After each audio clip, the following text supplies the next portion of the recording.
শিক্ষার্থীদের নতুন রাজনৈতিক দলের আত্মপ্রকাশ ঘিরে জল্পনা কল্পনার অবসান ঘটিয়ে প্রকাশ করা হয় আত্মপ্রকাশের তারিখ। তবে দলের শীর্ষ নেতৃত্ব নিয়ে জল কম ঘোলা করেনি পরিস্থিতি। অবশেষে সিদ্ধান্তে আসা গেছে, নির্ধারণ হয়েছে দলের নামও।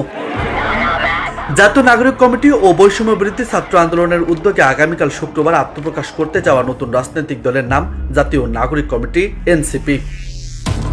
তরুণদের রাজনৈতিক দলটির আহ্বায়ক পদে নাহিদ ইসলাম ও সদস্য সচিব পদে আক্তার হোসেনের নাম চূড়ান্ত হয়েছে। এছাড়া নাসরুদ্দিন পাটোয়ারিকে প্রধান সমন্বয়কারী, হাসনাত আবদুল্লাহকে দক্ষিণাঞ্চলের মুখ্য সংগঠক ও সার্জিস আলমকে উত্তরাঞ্চলের মুখ্য সংগঠক পদে চূড়ান্ত করা হয়েছে।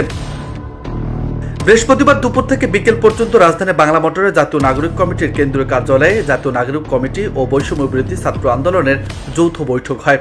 সেখানে সব সিদ্ধান্ত চূড়ান্ত করা হয়। বৈঠকে অংশ নেওয়া জাতীয় নাগরিক পার্টির দায়িত্বশীল 4 জন নেতা দলের নাম ও যেসব পদের নেতৃত্ব চূড়ান্ত হয়েছে সেগুলো নিশ্চিত করেছেন।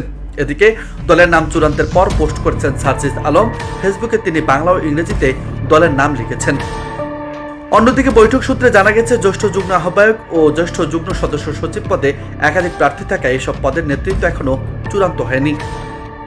শুক্রবার বিকেলে রাজধানীর মানিক মিয়া এভিনিউয়ে নতুন এই দলের আত্মপ্রকাশ অনুষ্ঠান হবে। সেখানে দলের শীর্ষ পদে মনোনীতদের নাম ঘোষণা করা হবে। নিউজ ডেস্ক, বার্তা 24।